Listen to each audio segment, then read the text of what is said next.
Right okay. இப்போ நாம எங்களோட கெமிஸ்ட்ரி பாடத்தினுடைய unit 4 gaseous state of matter, right. சடத்தினுடைய வாயு நிலை, சடத்தின் வாயு நிலை. Yes right okay. எங்களுக்கு தெரியும் சடப்பொருள் என்று சொன்னால் அது ஃபர்ஸ்ட் ஆஃப் ஆல் சூழல், என்வாயன்மெண்ட். சூழல் என்று சொன்னால் எம்மை சுற்றியுள்ள அனைத்துமே சூழல் என அழைக்கப்படும். ஓகேவா? Right okay.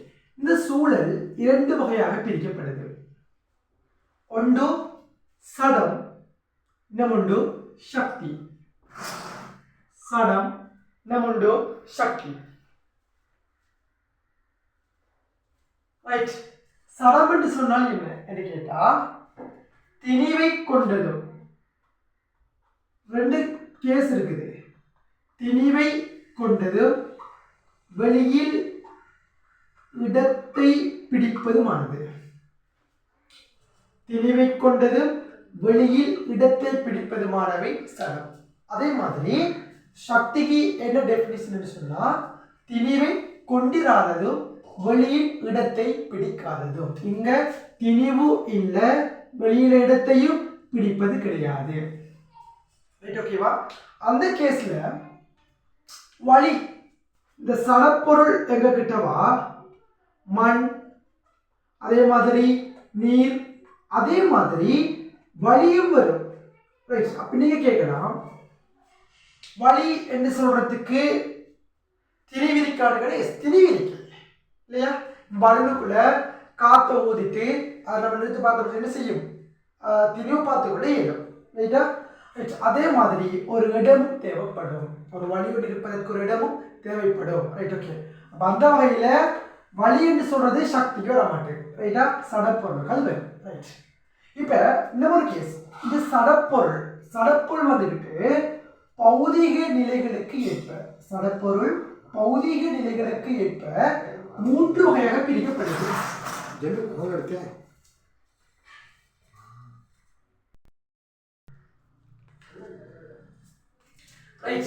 சடம் என்று சொல்றது பௌதிக நிலைகளுக்கு ஏற்ப 3 நிலைகளை கொண்டு காணப்படுது.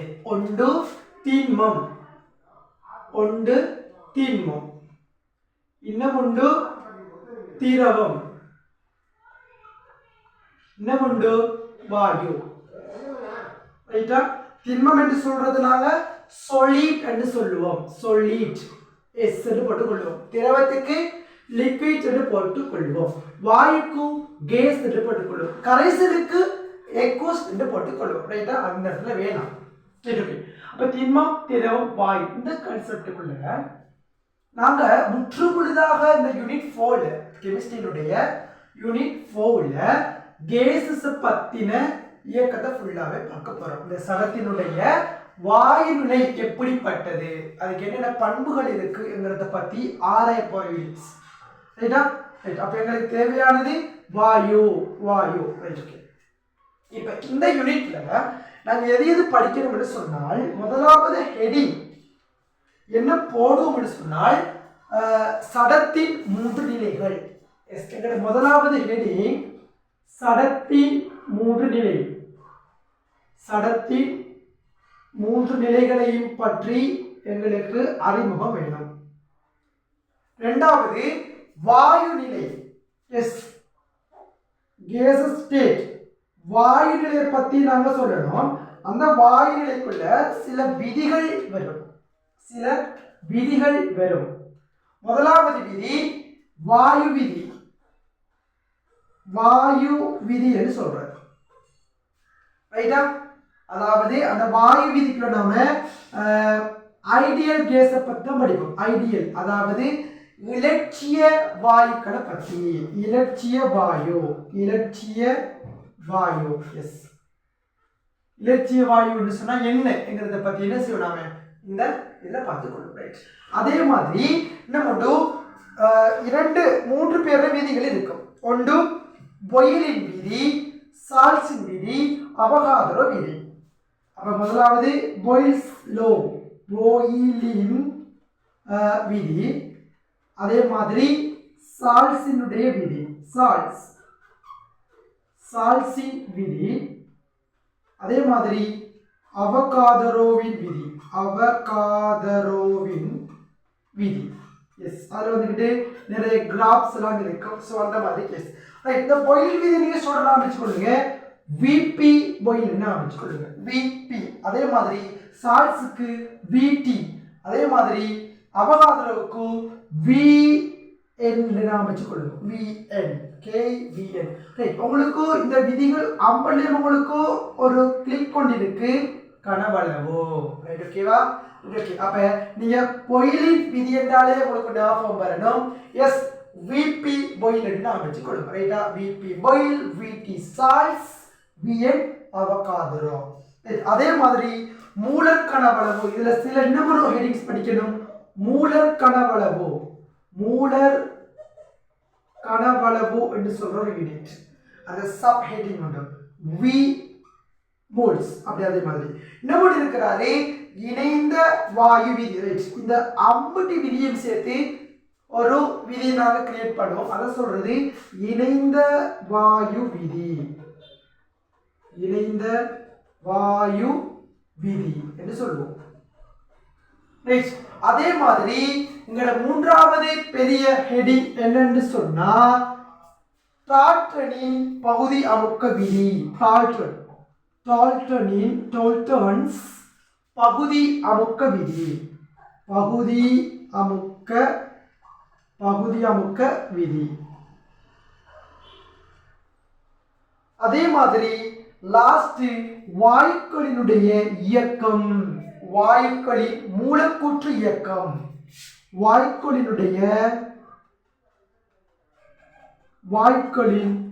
மூலக்கூற்று இயக்கம், வாயுக்களின் மூலக்கூற்று இயக்கம் தொடர்பான இதுகள் பத்தி அங்க படிப்போம்.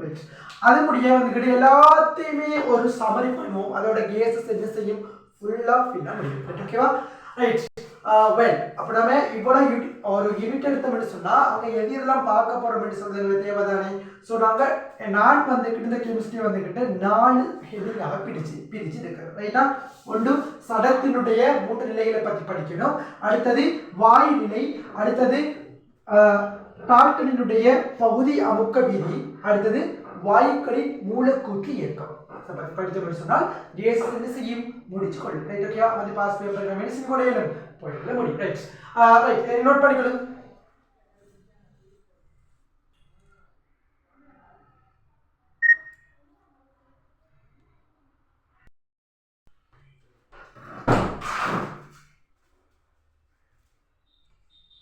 Right, okay. அப்ப கிளியர் தானே?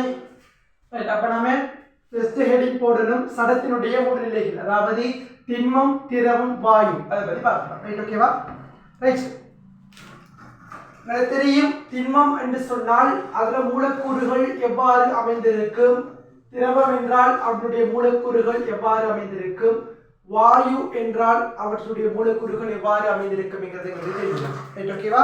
Right, okay. திண்மத்துல என்ன இஷ்யூன்னு சொன்னால் அந்த துணிக்கைகள் நெருக்கமாக அடுக்கப்பட்டிருக்கும் இருக்கும். ரைட்டா?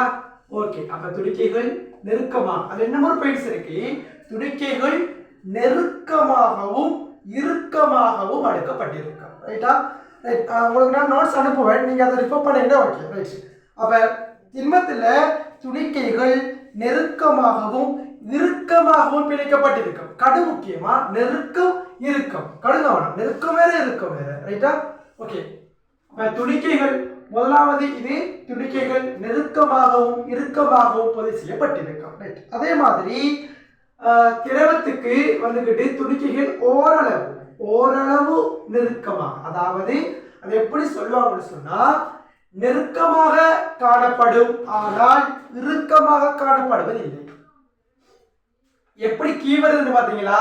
இங்க எழுதி வரேன், இங்க வந்துகிட்டு நெருக்கமாகவும் காணப்படும், நெருக்கமாக, அதே மாதிரி இறுக்கமாக, நெருக்கம் இறுக்கமாக. இங்க நெருக்கமாக காணப்படும், அது ஓகே, நெருக்கமாக காணப்படுவாரு, பட் இறுக்கமாக காணப்படுவது இல்லை, லூஸா காணப்படும். அதே மாதிரி இங்க எங்க வாயுக்கள் எங்கட யூனிட்ல எப்படி இருந்து தெரியுமா? துணிக்கைகள் சுயாதீனமானது, நெருக்கமும் இல்லை இறுக்கமும் இல்லை, நெருக்கமும் இல்லை இறுக்கமும் இல்லை, அங்க வந்துகிட்டு சுயாதீனமானது. Right, okay. இப்ப இதுல இருந்து நம்ம பாயிண்ட்ஸ் எடுத்துக்கொள்ள முடியும். இது எப்படி சுயாதீனமானது, சுயாதீனம் இருக்கு. அப்ப பாருங்க, இவரு நெருக்கமாகவும் இறுக்கமாகவும் இருக்கிறதால அவர் வந்துகிட்டு அசைவது கிடையாது. இங்க இவருக்கு அசைவு இல்லை, ஆனால் அதிரும். துணிக்கைகள் என்ன செய்யும்? அதிரும். ஓகே. இவர் திரவத்துக்கு துணிக்கைகள் என்ன செய்யும்? மட்டுப்படுத்தப்பட்ட அளவு அசையும். அதாவது துணிக்கைகள் அசையும், பட் மட்டுப்பட்ட அளவு, ஒரு ரேஞ்சுக்குள்ளதான் என்ன செய்வாரு? அசைவாரு. அப்ப மட்டுப்பட்ட அசைவு, மட்டுப்பட்ட அசைவாக இருக்கும். எது? திரவம். பட் வாயு, அவரு எங்கட ஹீரோ வாயு, அவர் எப்படி பரந்த அளவில் சுற்றி அசைவாரு, பரந்த அளவில் சுற்றி அசைவாரு, சுற்றி அசைவு, சுற்றி அசைவை ஏற்படுத்தும். சொல்ற சுயாதீனமானவர். அதே மாதிரி இவரு துணிக்கைகள் நெருக்கமாக இருக்கிறதால அவருக்கு ஒரு திட்டமான வடிவம் காணப்படும்.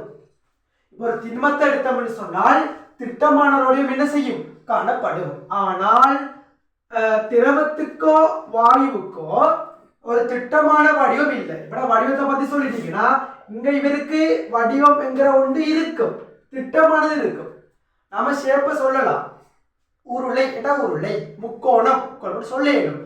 ஆனால் திரவத்துக்கோ வாயுக்கோ திட்டமான வடிவம் சொல்ல இயலாது. ஏனென்று சொன்னால் இப்ப திண்மமா இருக்கட்டும், ஒரு தண்ணியை வாட்டர் எடுத்தோம்னு சொன்னால் வாட்டரை எதுக்குள்ள நாங்க ஃபில் பண்றோமோ அது ஷேப்பை தான் அது என்ன செய்யும்? பெற்றுக்கொள்ளும். சோ அவருக்கண்டு ஒரு சொந்தமான ஒரு வடிவம் இல்லை. அவரு எதுக்குள்ள ஊற்றப்படுகிறாரோ, எதுக்குள்ள நிரப்பப்படுகிறாரோ அந்த வடிவத்தை தான் திரவம் கொள்ளும். அதனால நாம சொல்லுவோம் பாத்திரத்தினுடைய வடிவம் சொல்லுவோம். ரைட்டா?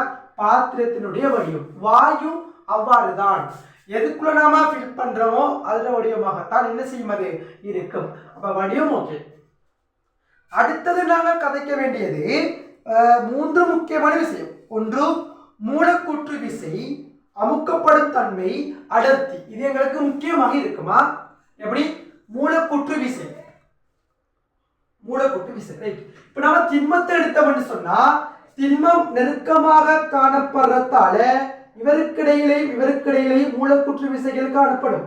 இந்த உலகத்தில் இருக்கிற எந்த திணிவும் அறைகளை இருக்கும் பொழுதோ, அது மாக்கராக இருக்கட்டும், எப்படியோ ஒரு திணிவு 2 அறைகளை இருக்கும் போது இரண்டுக்கும் இடையில் ஒரு விசை தொழிற்படும் என்பது எங்கட கிராவிட்டி ஃபோர்ஸ்.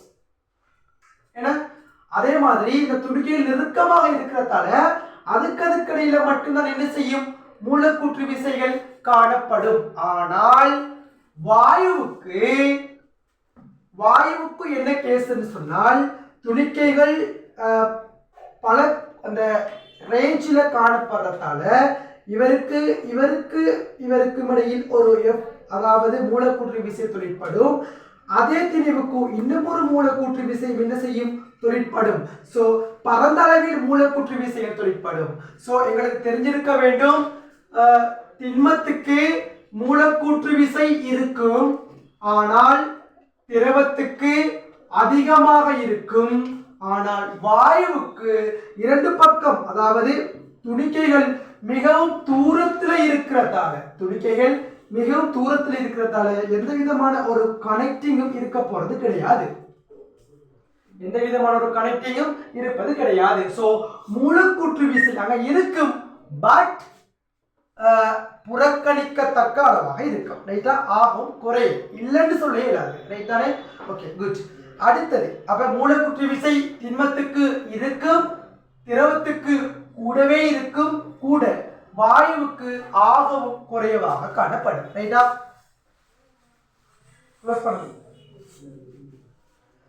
அதே மாதிரி அமுக்கப்படுற கேஸ பார்த்தோம் என்று சொன்னால் திண்மத்துக்கு அமுக்கப்படுறது கடும்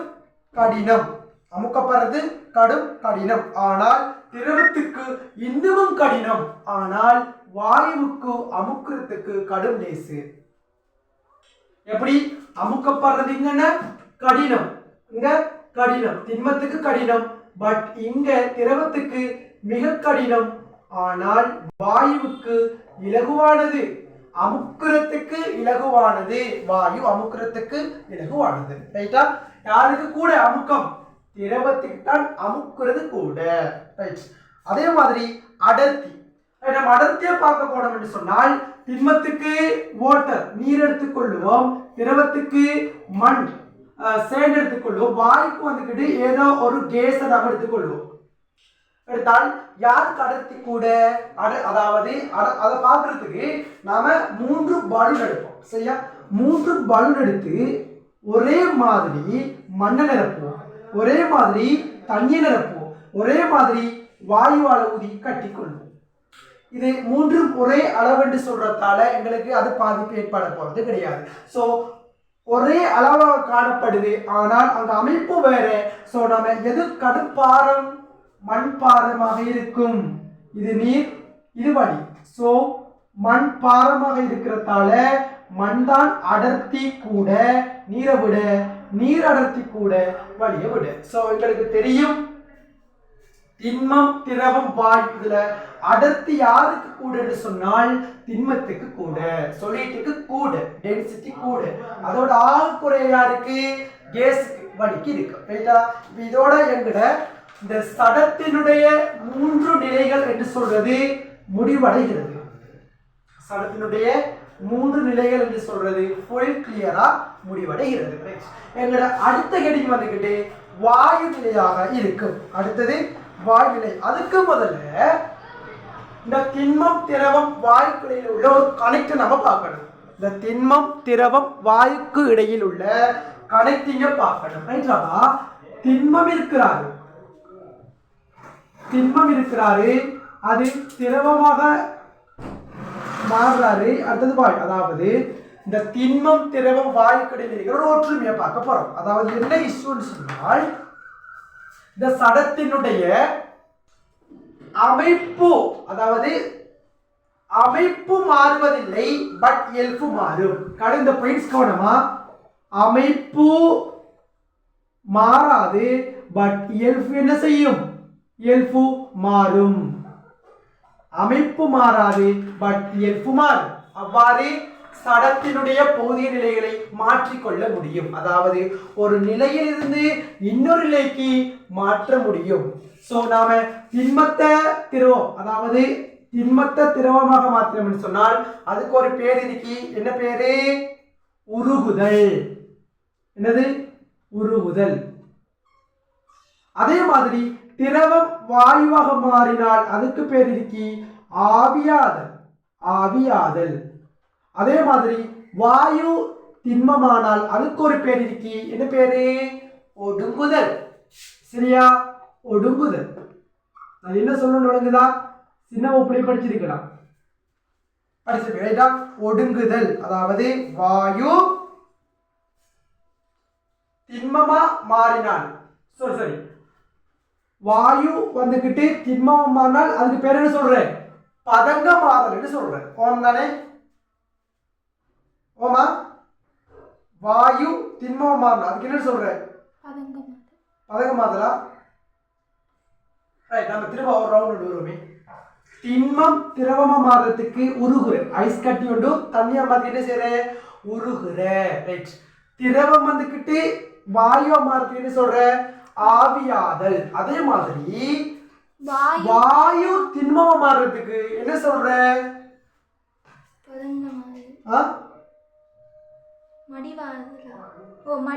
சாரி, படிவாதல்.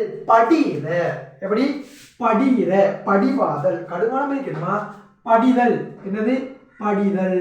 ரைட். அவர் படிந்து கொள்ற. இப்ப ரிட்டர்ன் போஸ்க்கு வருவோம்.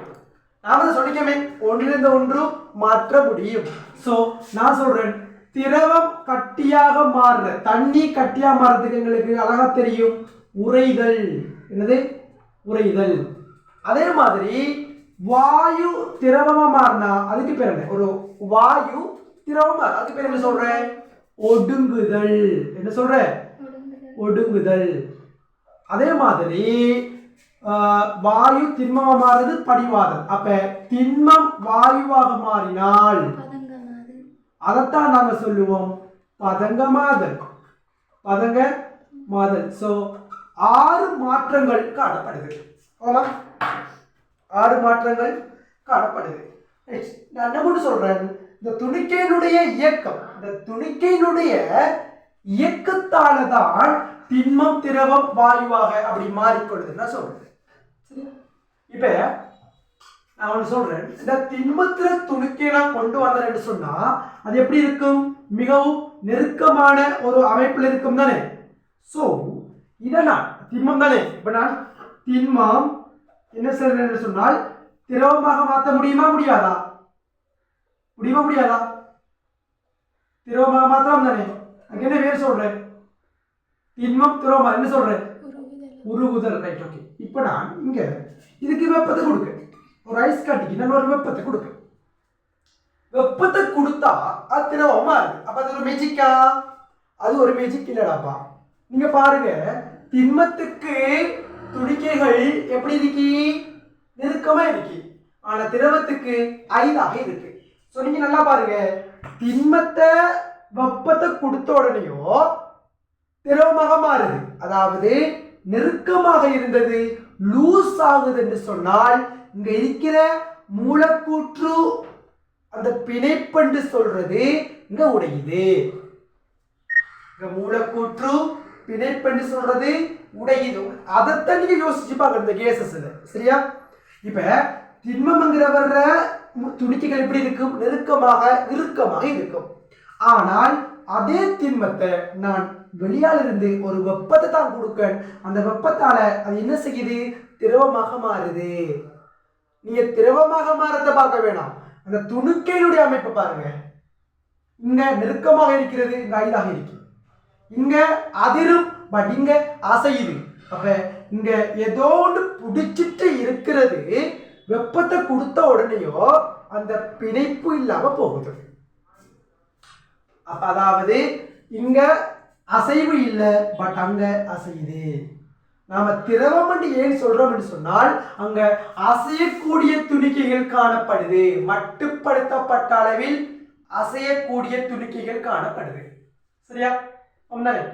அதனாலதான் நான் சொல்றேன், இந்த துணிக்கையினுடைய இயக்கம் என்று சொல்றது, அந்த துணிக்கையினுடைய இயக்கம், அந்த துணிக்கையினுடைய இயக்கம், மோஷன் இருக்கிறார் இயக்கம், அந்த இயக்கத்தால தான் இந்த மாற்றங்கள் நடைபெறுகிறது.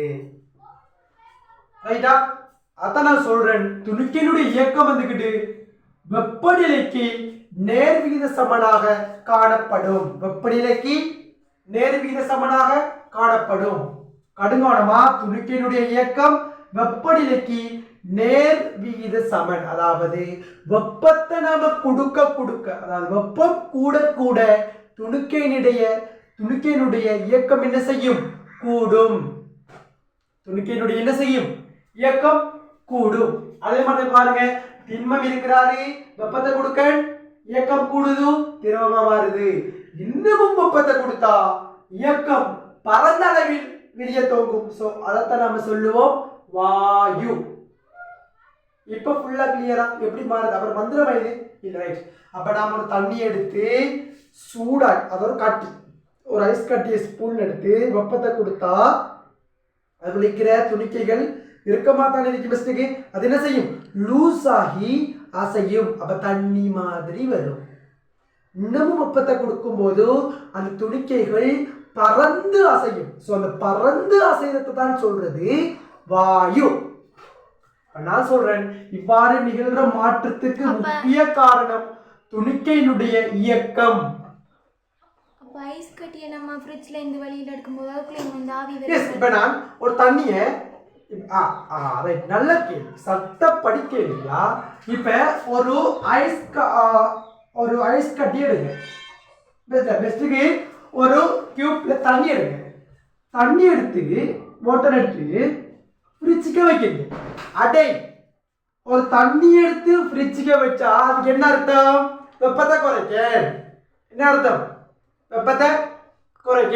இங்க பாருங்க, இந்த ஓடரை பார்த்துக்கொள்ளுங்க. திண்மம், திரவம், என்ன வாயு.